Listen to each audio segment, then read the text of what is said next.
Well, hello, everybody, and welcome to another edition of Recruiters with No Limits Live. Always unscripted and always live. I'm Richard Rosner. I'm here with my co-host, John Ruffini. What's up, John? How are you, partner? Good, buddy, good. And we got a special guest right below us right now. I tell you what, I'm just going to reach out and introduce him. Richard Walquist of ASA, CEO, President. How you doing, Richard? Hey, I am doing great, and it is a pleasure to be with two of my friends and colleagues. So thanks for having me. Thanks for being here. Thanks for being here. We're just going to deep dive in it like I always say, man, because we always have high energy here. Richard, just tell us a little about ASA and what's going on in that world. So the American Staffing Association is the voice of the staffing, recruiting, employment solutions, HR solutions, workforce solutions, however you want to characterize the industry, because we're still growing, we're still expanding, we're still maturing. But if it's about workforce optimization, we represent the companies that do that, matching talent with opportunity, maximizing people's careers. And so we're the organization that does it right in the Washington, D.C. area. Like so many trade associations in the United States, we have a fairly significant focus on regulation and on legislation. And so being as close as we are to the nation's capital, to the office of the president, to all of the administrative agencies is very important for the part of our team that does public affairs advocacy. And the reason that ASA was founded back in 1966 was because some of the leading companies in the industry at the time decided wisely that there were some things that were bigger than any individual company in terms of some of the issues that were being thrown our way, some of the potential regulation. And it was like, it's time for us to band together. We weren't the earliest adopters. There are actually some state chapters that preceded the National Association. So from a group of 12 or 13 back in 1966, we have grown into the organization that represents the majority of the staffing industry as measured by revenue. We represent the industry leaders in every one of the market verticals. And we're a membership-run organization. I'm a hired hand. We are working on behalf of all of you, and it's really around the depth of experience, the creativity, the innovation, and the commitment to making a difference. It sounds like a cliche, but the commitment to making a difference in people's lives. Have some fun, make some money doing it. And as you two know better than anyone, I've almost never talked to somebody that's come into our industry from another sector who hasn't said, wow, I heard a lot about it. I read some of the stuff that, you've written. I've heard some things you've said and others have said, but there's something pretty cool about helping somebody get a new job or a better job or kind of new skills and enhance their life. And that's the joy that this industry has brought to me and my family and my team for more than 30 years. Your passion and your commitment, Richard, has been just well respected throughout the industry. And how long have you served as president? Because I know you've been with ASA a long time. Yeah, so I came in, quick story, I was the director of government affairs for one of our member companies. And I'll give you that company name in just a moment. So the guy that hired me, Cedric Richner, general counsel for Kelly Services, was the chairman of the then National Association of Temporary Services, NATS, their legal legislative committee. At the time, the National Association of Temporary Services had a staff of, I can count them on this hand, 4 and then 5. And so essentially what the association did was, like most associations in the early days of their development, they outsourced virtually everything to member companies. And we didn't have member companies that really had a government affairs department inside of a legal department. Cedric was really the pioneer, and he rode the circuit, so to speak. He went from state capital to state capital, putting out fires, getting good things done. Back in the days, guys, there were big fights about whether or not temporary help companies should be regulated as employment agencies. And at that time, the association developed, and now we're talking about in the 70s and in the 80s, developed pamphlets. We still have some in our archives, and they would guard against the evils of commingling, which is to say running a temporary help staff augmentation business side by side with doing recruiting and Wow. placement. And it was really because of the regulatory morass that existed in the United States, especially at the state level, with laws and regulations, some of which were quite punitive, and they were really focused at what we called employment agencies. The reason for those laws had its heart in abuses real and perceived. So, going back to the turn of the prior century, there were folks that were looking to make a quick buck. And they did kind of bait and switch kind of things in terms of, you pay me some money. So this was the old days of applicant paid fees, right? So, here are my hundreds and hundreds of dollars, John and Richard. And for that, you're going to deliver a new life to me, right? Except when you don't. And it got worse. There were instances of people being brought in from other countries with a hope of a new life and a new set of careers, and there was money that was being paid, and it was a wild west. And so, with good intentions, for the most part, that employment agency business got highly regulated, both applicant paid fees and also employer paid fees. The laws, the regulations weren't written with any precision. And so the question came up, and there was a lot of litigation, whether or not a traditional temporary help company, as they called themselves in the day, was going to be subjected to some of the laws and regulations that were designed to regulate employment agencies. Things have evolved so far from that time. The world plays nicely together, but back in the day, they didn't. Cedric brought me in to help him ride the circuit and to actually continue to support the industry. So Cedric and I actually devised some of the systems that were the first systems tracking legislation and regulatory introductions in all 50 states on behalf of the National Association. And they outsourced everything to us, and through the good graces of Kelly Services and the founders of that company, they allowed us, Cedric and Richard and our little team, to be shared with the association and to work on behalf of the industry. You roll the clock forward, and I've been doing that with Cedric for a number of years. He unfortunately had a congenital condition that we didn't know about. He died a very young man. And it gave folks within Kelly and also the folks within NATS, NATS, an opportunity to kind of sit back and reassess some things. I reassessed some opportunities, and it all came together with then the 5-person NATS organization making an offer of employment to Richard Walquist to leave the Detroit area. We were in Troy, Michigan, and to move his young family to the Washington, D.C. area to actually begin to build out professional divisions within the association. And this happens in the life cycle of associations. So I moved a few months before my young family. They were still finishing up the school year. And I'll never forget the end of the first week. So it's Friday. It's probably around 7:30, 8 o'clock. It was a weekend I was going to spend in Washington. I was flying home every other weekend to be with my family and get the house up on the market and tie up a lot of loose ends. And I talked to my wife, and she said, "How did it go? Why are you home so late?" And I said, "Well, because we had to get a mailing out." And she said, "What were you doing?" I said, "Well, I spent the afternoon stuffing envelopes, and I put postage on it. I've just dropped off hundreds and hundreds of pieces at the post office." Now, back at Kelly Services, it was a traditional kind of an office tower situation. And we had a mail room, and we had a reprographic center and a lot of other support divisions. And she said, "Are you sure this was a good career move? You're licking stamps and you're going to the post office." And I said, you know what? It's a good question. I've kind of rediscovered a piece of myself because I was narrowly niched in advocacy.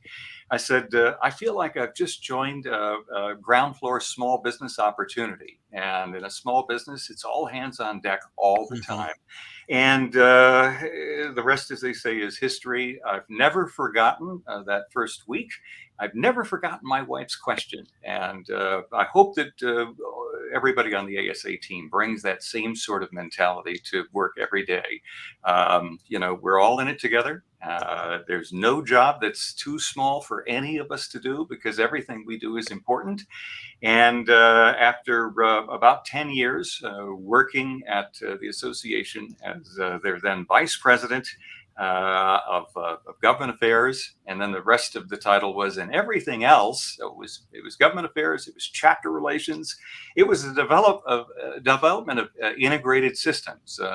We had no internet presence. There was really no developed internet in the association community in terms of a communications vehicle.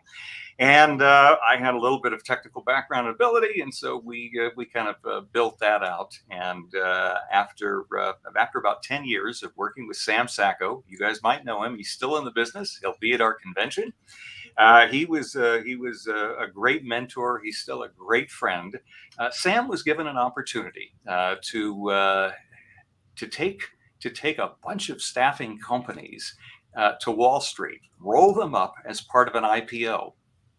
And he did that. And he brought in some of the premier names, independent players in the industry, and they packaged them up and they went to Wall Street. Sam was the chairman of this newly formed organization. And the promise was, with the IPO, you probably do pretty well. Timing is everything. It was the year that Wall Street fell out of love with IPOs. Goldman Sachs withdrew their IPO that year. And so this amazing coalition that Sam put together fell apart because of timing. And Sam leveraged the work he had done and the information that he had learned about mergers and acquisitions in working with another good friend and colleague who's since passed, Bob Cohen. Bob Cohen out of Toronto. Sam now runs that company, and Sam has been doing mergers and acquisitions and kind of advice and consulting to industry members ever since. So Sam left us, our ASA board of directors, all in the HR business, all self-styled professional recruiters. They engaged in a job search. I threw my hat in the ring to be the head of the organization, and they decided to give the young guy a chance. And I've had the time of my life. The years have gone by so very, very, very quickly, and I'm excited about the future. So you've literally seen this organization grow from the ground up. That's pretty special to see where it was when you first joined it to where it is now. And it just, I've got to commend you. Richard and I always talk about that. The folks that we interact with at ASA are some of the most professional, 100%. Amazing, helpful, caring, passionate people that I've ever known in my life. Every one of them, down to the every last one of them that I've ever interacted with. So your organization, I don't think people realize how much ASA does for the staffing industry, because there's so much behind the scenes that we don't ever see. And when you reach out, it's amazing how willing everybody is to help. 100%, John. I tell you what, Richard, I have to just say, everybody on your staff, 100%. I'm on all these committees. They are there all the time. I would never have my own company without ASA. I swear to God, I tell everybody about that. All right, so we're going to capture that little bit of tape and use that as a testimonial. That's very, very, very heartwarming. I'll tell you. I mean, if we cut the interview at this point, I love the industry, and it's my privilege to work with such a committed team of association professionals. Most of them didn't come from the industry. Most of them had no idea of the depth and the reach and the scope of the industry, the sophistication of the industry, and the opportunities for the industry and therefore the association to help play a leading role in terms of this now cliched sounding changing world of work. But I've got to say thank you for those nice comments. I just feel blessed to be able to work with this group of people. Been working virtually with them in Zoom calls, as I shared with you before we went live. Yesterday was really a magical moment in the life of COVID for ASA. We assembled our full leadership team of 15 individuals.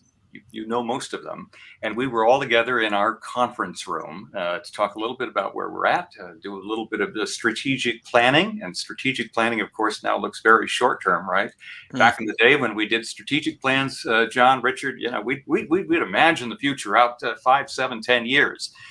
We're imagining the future out now, 5 weeks, 5 months, 18 months. Because nobody knows. It is. There's no playbooks for this. So yeah, it's been a good ride, and we're excited about where we're going next. So, Staffing World. Can I throw it up, John? Here it is. Go ahead. Whoa! Wow. That's it. The industry's largest conference, back live in person this year. I was happy because I got a little nervous with the whole Delta variant spike that we might get a notice that it was going to be virtual. And I was so excited to see a bunch of industry colleagues again for the first time in a long time. It's coming up in September. How excited are you to get back in person? 33 days. Oh, it's going to be a seminal event for the industry. It'll be the industry's first big meeting since we all shut down in March of 2020. And last year was great. It was fun. You probably remember we weren't leading edge. We turned bleeding edge in terms of adoption of technology. So it was an amazing conference last year. Do you remember that we all picked out avatars?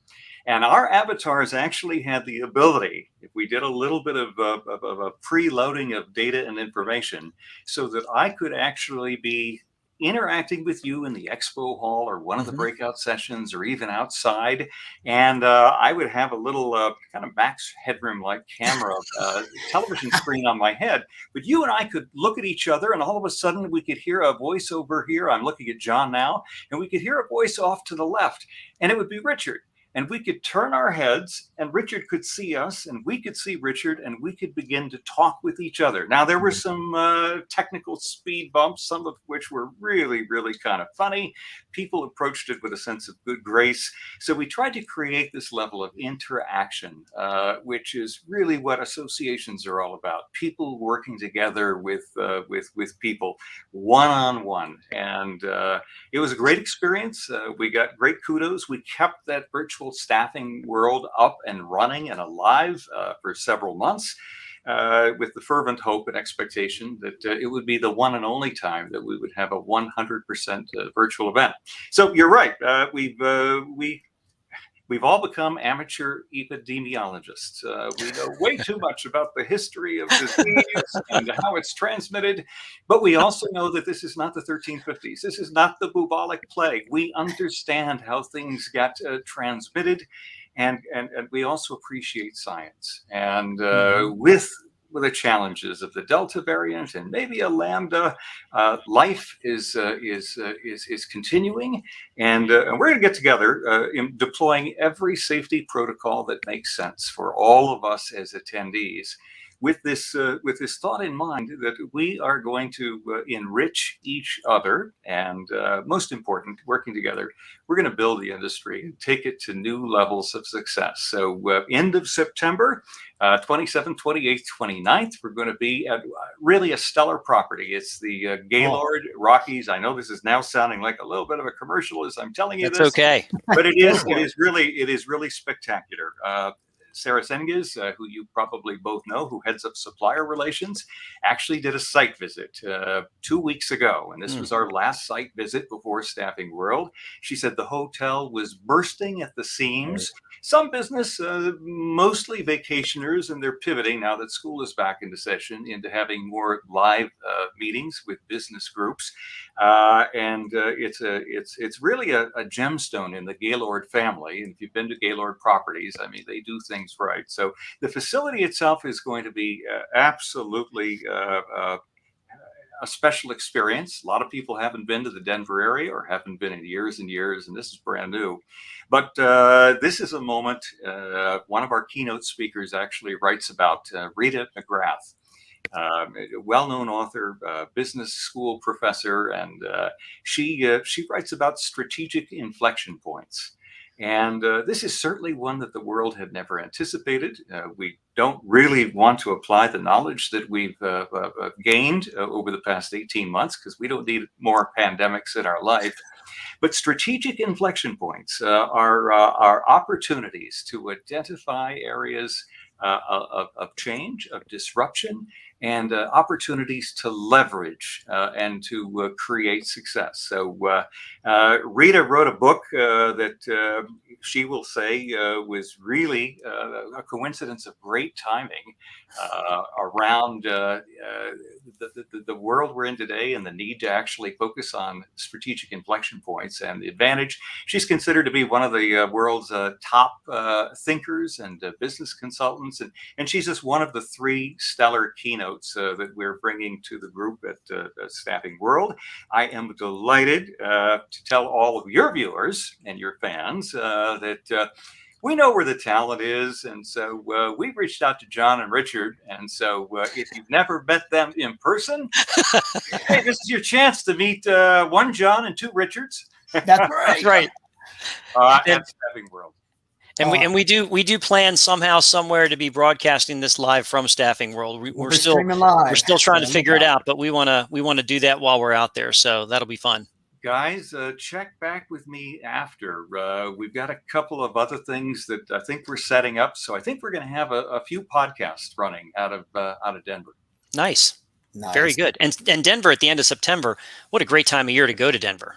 The weather should be great. If you could build a day or 2 in on the front end of the program or the back end of the program, the Colorado Rockies in the fall, hard to beat. Every year, the organization, when putting this conference together, somehow pulls a rabbit out of the hat and does something to take it to another level. And there's always shifts. There's always adaptations. Anything that we should be looking out for this year that will be a first for Staffing World that may not have been included or adopted before? It's a great question. And because the times we're in are so fluid, and it's really transition and transformation at the speed of light. We're working almost weekly with people like yourselves that had committed to be part of the program, say some weeks or months or even a year ago, and saying things are changing. Let's do some updating. I've reserved my final conversation with our 3 keynoters until we're 3 weeks out. And it's because things are just so dynamic. One of the biggest issues that we're dealing with, in addition to COVID, of course, is right now its effect on the world of work. And we talk a lot about this. We write about this. And you both know there are a few things that have been as confounding to recruiters and to staffing firms than to have more open recs than we have ever had in the history of the industry.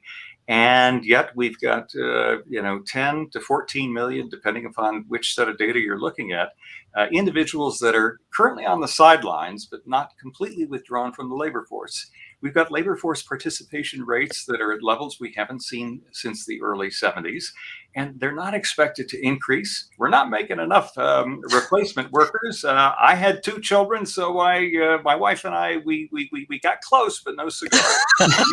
You need it. We've all been told you need to have 2.1 children, which is a whole nother messy kind of stuff.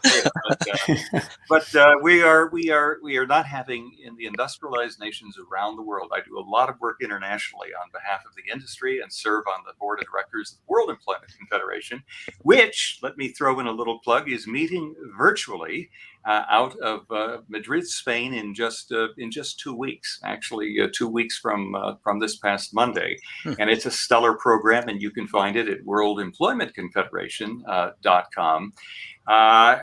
We're dealing with this all over the world. In the industrialized nations, our demographic pyramids have never been more upside down. So you've probably seen and read and talked about a demographic pyramid.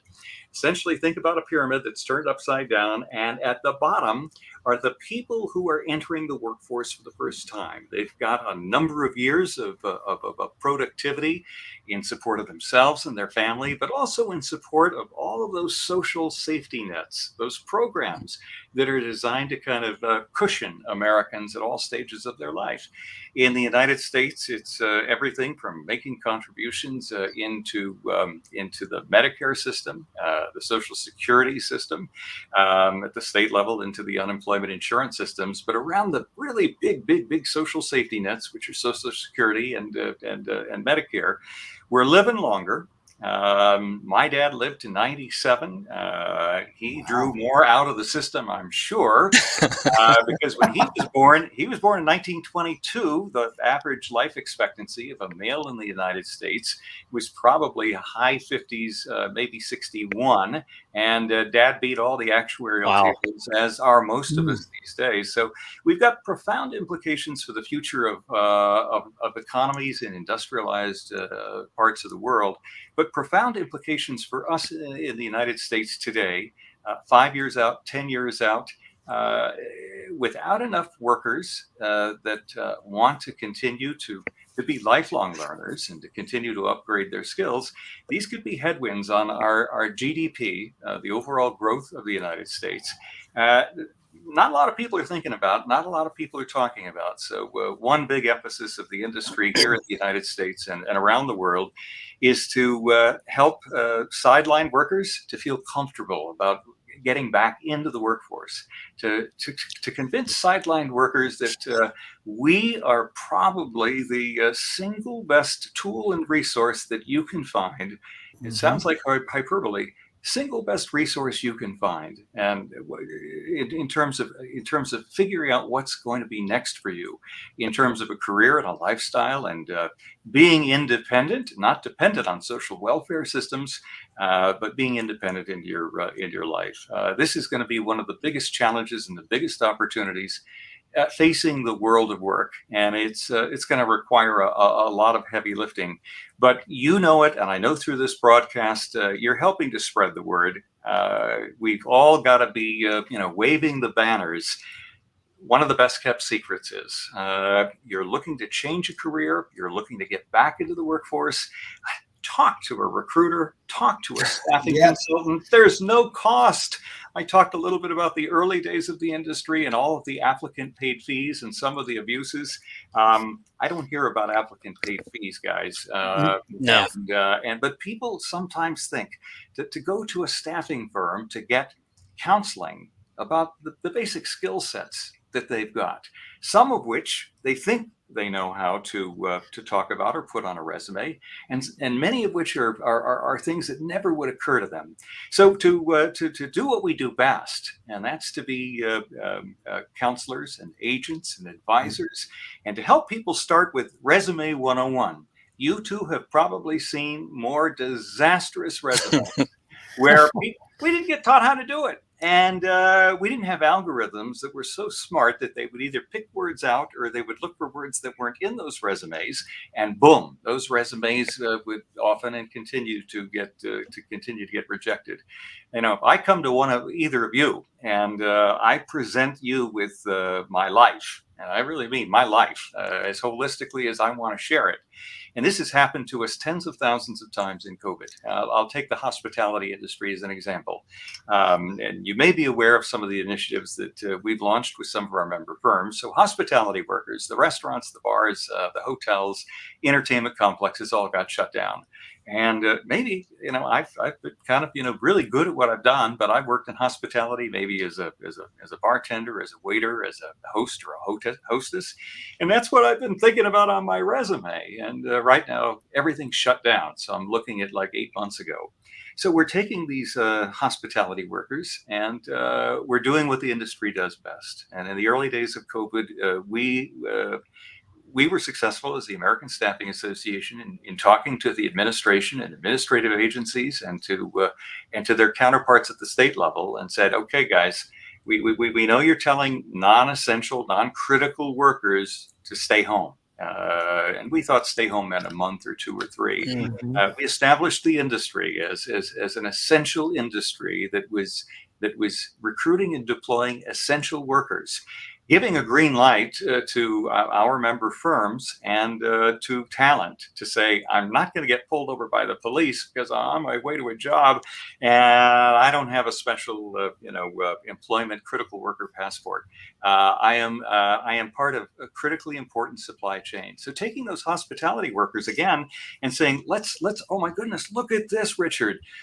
You've been customer client facing for the last 10 years of your life. You've got some incredible skills that we're going to harvest now, and we're going to make sure are on this resume. And we could deploy you in call centers all over the United States. Lots of remote jobs. And by the way, at the top of the list, and this goes back now 12, 15 months ago, supporting the COVID supply chain. Early days, it was, I had a call with the, Maryland, I had a call with the individual who had been appointed by the governor to head up FEMA, the counterpart in Maryland. And he said, Richard, somebody told me I needed to call you because all of a sudden I need to, access 10 or 15,000 people to begin building giant COVID treatment centers, many of which actually didn't need to get built. But their thought was right. I mean, tap into the staffing industry. We can identify talent. We can redeploy talent. And increasingly, we're looking at the ways that we're going to upskill and reskill talent. And it's a net win. But it's new stuff for our industry, as you both know and realize. And it wasn't just us. Employers in the United States, post World War II, have had a new crop of young, fresh-faced talent that they could access, they could deploy, rather than try to focus on retaining and upskilling and retraining existing talent. I get some young men and women in. I don't have to pay them as much, and I don't have to provide training to them that they can take and go work for one of my competitors. So it's a new kind of a paradigm for employers in the world, and it's actually very, very healthy. There's some upsides to what COVID has kind of made us think about, made us do and implement, and that's one of them. This kind of renewed focus on something that's more than just a slogan, and that's his commitment to becoming lifelong learners. Agreed. You used a word that Richard loves when you said agent, because Richard is a self-proclaimed job agent, as he'll tell everybody, and he really advocates on the behalf of his candidates for sure. I'm a job agent, Richard. You ready for this? I'm your Jerry Maguire. Instead of show me the money, show me the job. I'm with you, Richard. So back when I was still doing live presentations, probably beginning 15 years ago, I had a slide in my electronic deck. And it was really kind of a question, and it was about the image of the industry. And so I would start with everybody's favorite term, but it's one that's more intuitive, and you two know it, and it's Headhunter. I knew you were going there. It's like so when you talk to your friends and you describe what it is you do, what's the language that you're using? Because if we're really going to help this industry achieve its potential, we've got to be thinking a little bit more about this industry as a profession. And not just as an industry. And what is the profession? Talent agent. Absolutely. It was one of the words. I mean, talent enabler. I mean, career transition specialists. It's like the conversations I've had over the years with the CEOs of SHRM, Society for Human Resource Management. And going back to CEOs, for SHRM, it's always been, what are we going to be able to do to get HR into the C-suite? We need more respect. We need to be used strategically, not just to be the rule keepers and the gatekeepers. And I'll never forget that they ran a cover of a magazine, and it had Rodney Dangerfield on the cover, and it was kind of like, I get no respect. Well, you've certainly got to work to earn respect and command respect. But the way we think about ourselves, the way we treat each other, not just members of teams, but competitors, largely shapes the public's view of who we are and what we do. And it is truly a very, very noble profession. There's been way more art to science, to bringing the right team on board. I go back to Jim Collins, first who, then what? And then you got to help to try to configure, who's in the seats, and are the seats the right seats in the right position at this period of time on the bus. The cliche since I've been a part of the world of work has always been from CEOs, my people are our most important resource and our differentiator. And yet over the years, if you talk to those CEOs about the metrics that they apply to measure efficiency and productivity, it's around services and then products and the development and manufacture of widgets. Much more art than science around the recruiting of people, the screening of people, the deployment of people and the development of people. And that's where we're at. And the challenges have never been greater, better for the people in our space, but more daunting. Because the other thing that COVID and now almost 18 months of social isolation for so many of us has resulted in is, as Gallup put it, the great discontent. When we measure employee and individual angst around where we're at and where we're going, a lot of people have done some serious navel gazing over the past 18 months.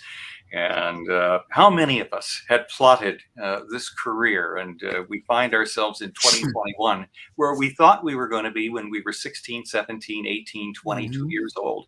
It's not the way life works, except for folks that just had the genius idea that they wanted to be part of a profession. And they went to law school or they became an accountant and they love it. They love it. Or they're a doctor and they love it. I've got a lot of friends that are doctors, and they have been re-examining that career choice for a whole host of reasons, and it's accelerated during COVID for sure. So we're looking inwardly, and what's my relationship with work? Is it the kind of work that I really find fulfilling? What's the relationship with my company? Is there some sense of alignment between its mission and its goals and its values, and how they're evolving and changing? And I don't care if you're 20, 30, 40, 50, or 60. And what do I really want to do and be when I grow up? Yeah, there's no ceiling on that. And it's interesting you say that about the culture. One of the things that I know we've talked about and that we've noticed when you talk about, yes, the unemployment goes down, but the number on the sidelines of jobless is still very large. And yet we have all these jobs left to fill. Being separated from the workforce for 18 months, I believe, gave people a little bit more empowerment to be a little bit more choosy about what they want and what they needed from their employer and what kind of culture they wanted to be a part of. And if they, gave them time to kind of be introspective and reflect, and a lot of them have chosen, you know what, I'm not going to go back to that because I didn't like it and I wasn't happy. So now I'm going to take control over my career and look for something better. And I think to your point, a lot of people are in that transition. Some may have the entrepreneurial spirit may have come up from within them and they start out something on their own. Others are looking to say, all right, well, let me go upskill and transition into a different line of work because now is the time. And many employers are embracing it and saying, you know what, we need to be a little bit more open to what we're hiring, because if we're looking for everything in one person, we're probably not going to get it. Totally Yeah, right. so back pre-COVID, when we were in going on the 10th and 11th year of the longest economic period of expansion in the United States, I did a lot of speaking and writing about the skills gap. And where we were going to be able to find employees, and how important it was for all of us to educate our clients as my friend Wharton professor Peter Capelli used to say, stop searching for the unicorns. And we didn't do that very well, and we're right back at that today. I mean, we're getting much better at finding out what the actual needs are for people on the jobs, the ability to upskill and to teach and learn, maybe to get rid of that old qualifier of must have a 4-year college degree, and it's like, but I'm not going to use any of that stuff in, ancient Eastern religions or philosophy or sociology, working for Apple. But Apple doesn't care. Apple wants to hire people that, are smart, are creative, are committed, are trainable. And I think that that's where we're at today. And so for our industry, we've never, again, had more opportunity to have the kind of client conversations that we began pre-COVID, but really to drill down, and with talent as well. Don't self-screen out. Let's see if we can find ways to help you screen in.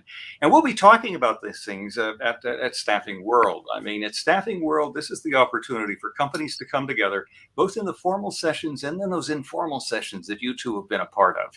And it's like, all right, where are we? Nobody's got the answers. I mean, you look at Apple, and Apple announced Scott announced with great fanfare, Apple is going to be a progressive employer. We are going to let you do hybrid remote work 3 days a week, or actually 2 days a week. You'll be in the office 3 days a week.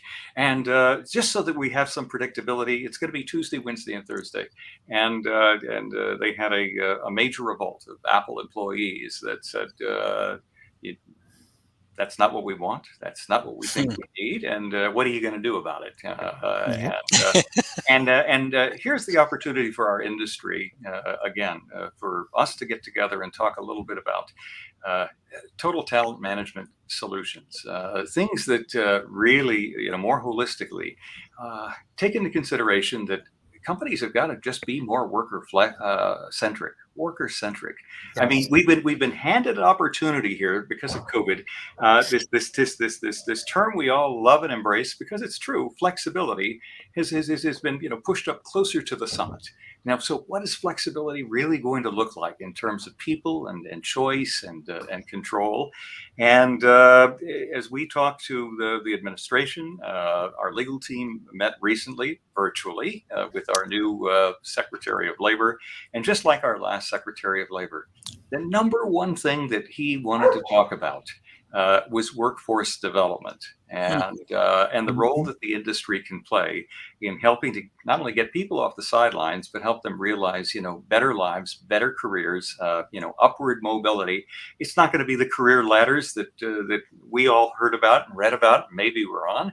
It'll be the career lattices with opportunities to do different things, especially if we build into our playbook this need to continue to add certificates and badges and different skill sets. No matter if you're working in the C-suite or you're starting with the lower part of the lattice. It just has to be baked into everything we're doing. So it's Staffing World. We will be focusing on the future. We will be focusing on the development of teams, teams and engagement. If we're the folks that are going to be advising on workforce strategy to corporate America and global corporate, we better have that stuff down in-house. And I'm not telling secrets out of school. We don't have it yet.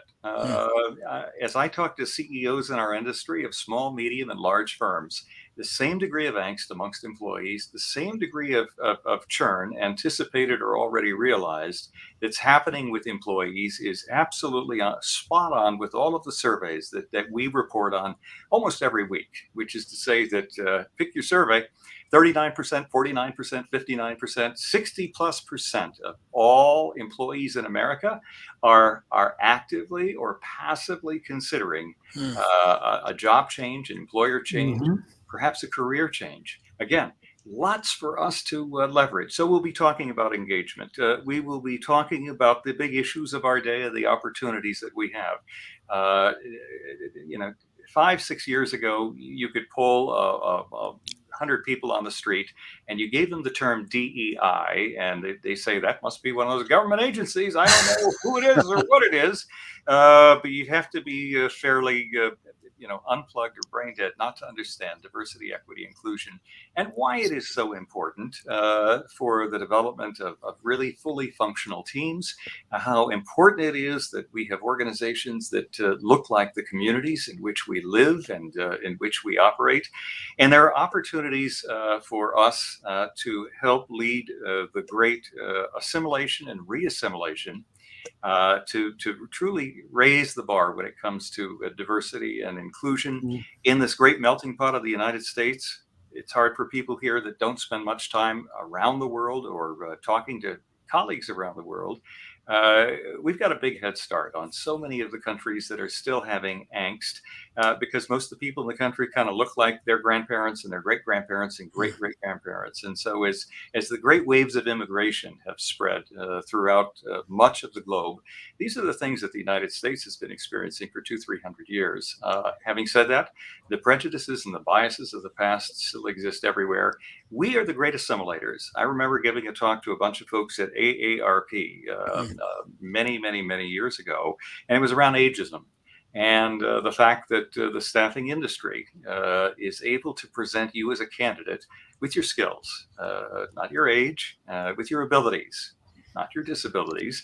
And if we do it smart and we do it right, John presents me to Richard in a way that it's really very skill centric. We are allowing people to get into organizations to audition themselves, and for the organizations to audition themselves in a way that makes for a much better match at the end of the day. But most important, it gives talent an opportunity to demonstrate competencies and skills. And there is no industry in the world that is better positioned to help do those kind of things. And I'm pretty proud of the work that we've done to date, and pretty excited about the work we're going to continue to do. That's so awesome. True. I mean, John, I can't say any more. Positive reinforcement for the job seeker. That's what we're all about. Absolutely. And I think people don't understand, unless you have been involved proactively with the American Staffing Association. You mentioned how business leaders get together and that nobody knows everything. We learn from each other. I don't think they understand how open those conversations are, and that it's not about, I'm not going to share what I do with you because I'm afraid you're going to get one up on me. Quite the contrary. I've always been so amazed at how when you talk to leaders from other competing organizations, the mindset is just, hey, let's help each other be better. And here's what I do. Tell me what you do. And here's an idea for you. It's an open sharing because we all realize that we're all in this for the common goal and putting people to work. And if we all help each other get better, then it puts more people to work and everybody wins. I've been asked the question, why is that? And as I talk to executives that have come in from other industries, and I mentioned it a moment ago, after they have actually had a chance to get into a situation, be it a branch office or part of a corporate call center, or if they've got remote workers, they sit in on a call or two or three or four. And they get to see that unfolding dynamic of someone being presented with new and better opportunities, or with a sense of hope because they've been sidelined, sometimes through no fault of their own. They go, "This is pretty cool. I've worked in tech, and I've worked in electronics. I've worked in transportation. I always loved what I did, but I never had that people connection." And I don't know if this explains it, that we are people that work for and on behalf of people. But you're exactly right, John. There is a dynamic that unfolds when our folks in our industry get together of sharing. We are hyper competitive out on the street.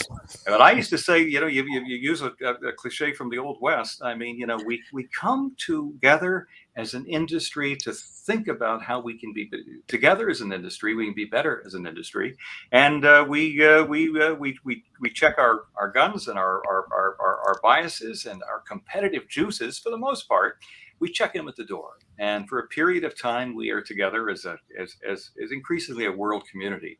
And if it goes back to kind of economics 101, if we all do the right thing, if there's really a value in the product or the service that we're providing, we grow the pie. And if we can grow the pie, everyone's going to win. The rising tide is not going to raise all boats. There are people that are going to get all the theory from staffing world along all of the tracks, the technology tracks. I mean, the staff development tracks, the sales tracks, the engagement tracks. But if they can't take it home and execute, it's just theory. And while we have seen so many companies that have really leveraged the new opportunities to embrace digital technologies as an assistance to the high touch aspect that really is at the heart of the magic of the business, as opposed to rejecting them outright or not understanding how to utilize them most effectively.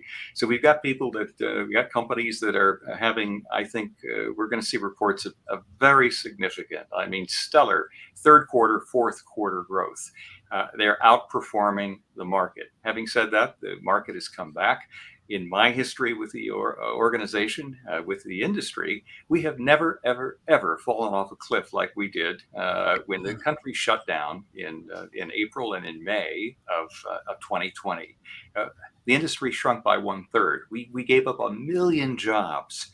And no one I know in the industry, no economist that we interact with could have projected the slope of the recovery, and that by the end of the last year, we had many firms in knowledge sectors in particular, and in healthcare, where they had already begun to see inflection points. So when we talk about how the industry is doing, 2020 is kind of an asterisk. We take a look at 2019. And I get asked that question frequently by our board members and by our other members. So how are we doing with the Staffing World Convention? The last time we had a live Staffing World Convention was in 2019, and it was in Las Vegas. And I'm delighted to report to you, fingers crossed, right now attendance at Staffing World 2021 in Denver is outpacing Staffing World 2019 in Las Vegas. Wow. Even with COVID. So what do I tell you guys? We are hale and hearty. That's great to hear. We are resolved to participate in life and not be observers on the sidelines. You're right. And we're resolved to be winners, winners on behalf of our company and on behalf of the talent whose lives we change forever. We're excited. But even though attendance is greater than it was in 2019, there's still room for people who want to still go, right? Oh, I don't think so. We've shut it down. No one. Don't say that. No. And here's the other thing: the conversations I'm having over the past couple of weeks. Richard, I want to go. I want to bring my team, but I'm a little concerned. I get it. Every one of us is more than a little concerned. I don't know many people that haven't had COVID touch the lives of friends, colleagues, family members. And it's deeply sobering. It's deeply serious. However, as we saw in the homecoming concert in Central Park, got interrupted by Mother Nature on Saturday. 60,000 people together, looking at our local baseball games. The last weekend home games that the Washington Nationals played, they had attendance north of 27,000, and that's actually good in a non-COVID year for the Nats. Unless they're on their track to try to take a World Series. That doesn't happen once in a blue moon. But we're getting together. We're re-engaging. Old Town Alexandria, which is where my office is at. The shops, the restaurants are full and bustling, full of people, taking precautions, being smart, getting vaccinated. And that's our message to all attendees. Please get vaccinated. If you're not vaccinated, we're going to ask you to be able to show us that you've had a recent negative COVID test within 72 hours. We want people to feel good. And I'll tell you what, guys, it's as important for the attendees to feel good, probably even more important for their mothers and fathers, their significant others, their brothers and sisters, and their friends to say, Richard, John, what are you doing? You're traveling to Denver? What, have you lost your mind? And they say, no. Congress is together. I mentioned yesterday morning we had our team together, our leadership team together for the first time in 18 months. You know, as I was going into the office, it was about 7:15, and one of the little streets in Old Town, I got stuck because a school bus was picking up children. And pre-COVID, Richard probably would have just been annoyed that it's going to add another 45 seconds to my last several blocks to work. Guys, I sat back yesterday and went, this is great. I should take a picture. That's Mothers awesome. and their children, they're getting on school buses because we're returning to life and we're doing it as smart and as effective as we can. So we're deploying some, new safety protocols. Our partner, the Gaylord Hotel, has got just about anything that you can imagine, from the HEPA and the MERV filters inside of the rooms that are individually controlled, to the fun that is always Staffing World when we're together. And I'll also say that it's been 18 months. Our industry suppliers, and so we've got the biggest showcase of the organizations that deliver the leading solutions, products and services to our industry, help us do what we do more effectively, more efficiently. And what an opportunity! One stop, you can kick the tires on literally dozens and dozens. We've intentionally limited the size of the hall, at least at this time. We've got some contingency plans that we could expand it, but we don't want to get greedy. We want to have a nice ratio of attendees to exhibitors, and right now we've got 125 of those leading solutions providers, all of whom are just tied at the hip to this industry, and can't wait to meet people like you and all of your viewers and fans that view these streamcasts.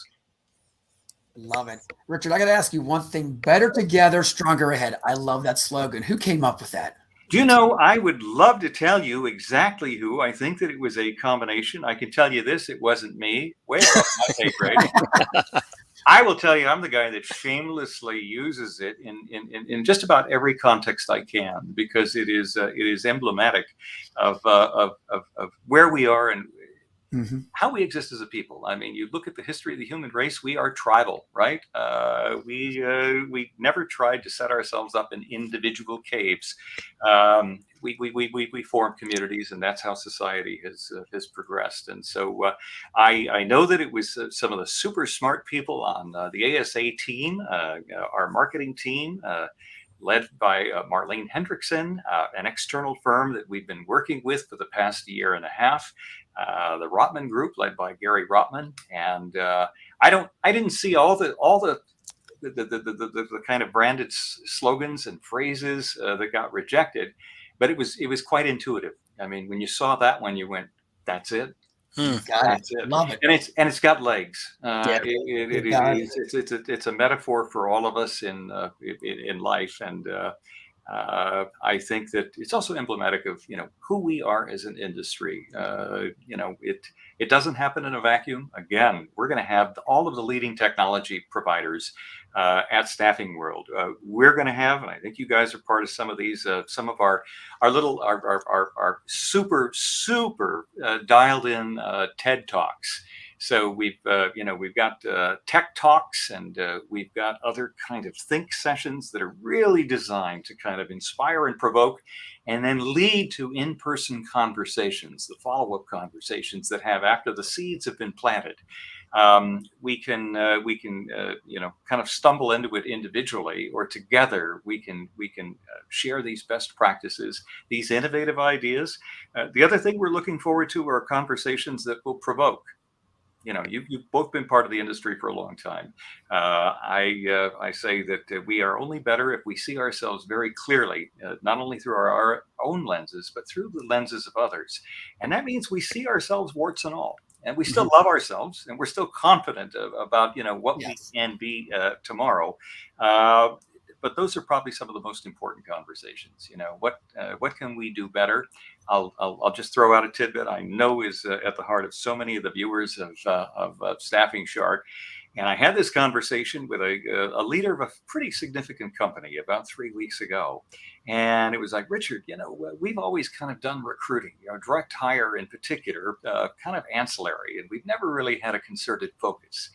One of the biggest complaints I get from my friends that have been dedicated recruiters, both retained, contingent search, direct hire, is so many, Richard, of your friends and colleagues that grew up in the staff augmentation side of the business have never really figured it out or tried to figure out, and have had the discipline around really the value of what it is when I retain one of you two, or both of you two, but I retain one of you to find me the best talent possible, and to allow a big client to say, as an accommodation, I'm a big enterprise account.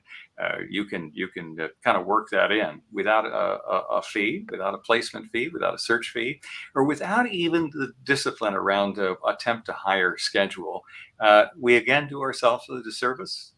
We are going to allow ourselves to be treated and viewed as a commodity because we treat ourselves and we treat our competitors sometimes as a commodity. So we turn basic law of economics up on its end again. I mean, high demand, short supply, no price gouging. Exceptions are to deploy emergency personnel into hospitals and healthcare situations and do whatever it takes to get nurses and clinicians, advanced practitioners and doctors to get into those hospitals and emergency rooms where they're desperately needed. And if it takes more money and way above market wage, and you've seen that, I'm sure, John, in particular, you do what it takes.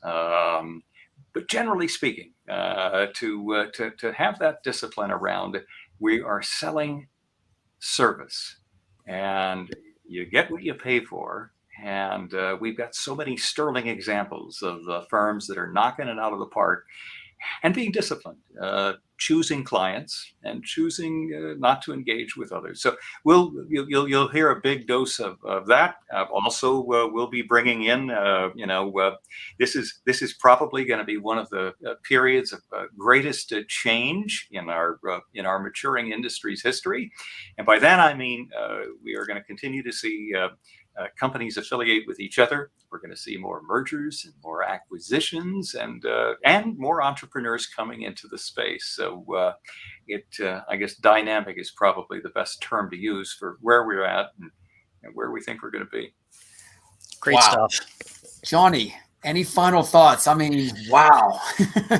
It has been such an honor and a privilege to spend some time with you, Richard. We appreciate what you and your organization do, and we thank you for what you and your organization do for us and the industry that we are so passionate about. I just can't wait to see you at Staffing World, and I'm going to come in for the man hug, so get ready. There you go. Yeah. Picture time.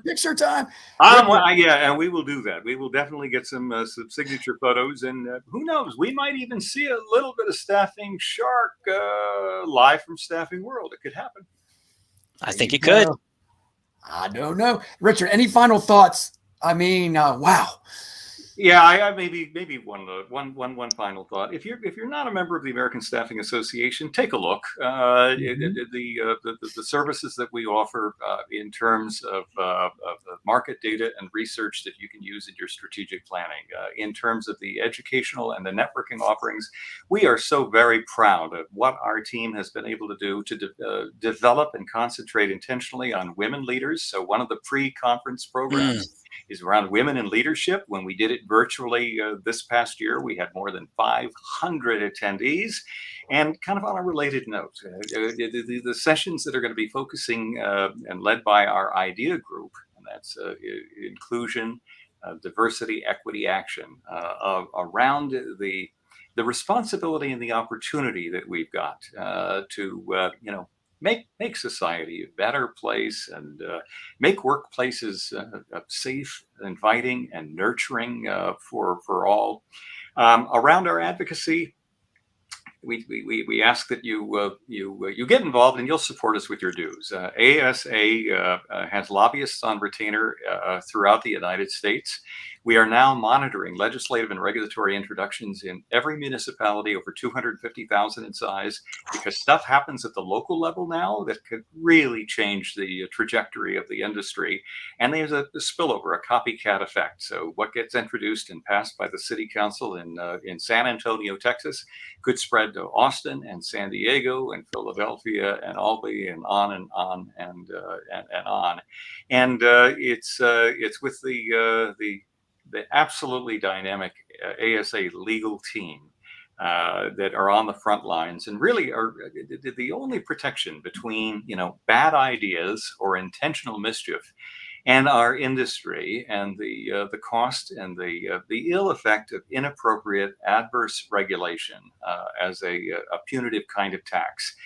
We continue to have a dialogue with our friends in trade unions, in organized labor, that have as an agenda, and I would do the same if I was the head of the AFL-CIO, to make as many working men and women union members. And the flexibility that we provide makes it very difficult to organize. As I've been on panels with the global union leaders, I usually begin by saying, we're on the same side, guys. Your goal is to enhance the lives of working men and women. And our industry, drop my cardstock, same thing. And as I tell our members, because there have been recent attempts and some successful at unionizing client workplaces and including temporary employees in those bargaining units, if the three of us start a little company and we invest our life savings and mortgage our house, and it takes off. And now we've got 3 employees, and then we've got 12 employees, and then we've got 312 employees.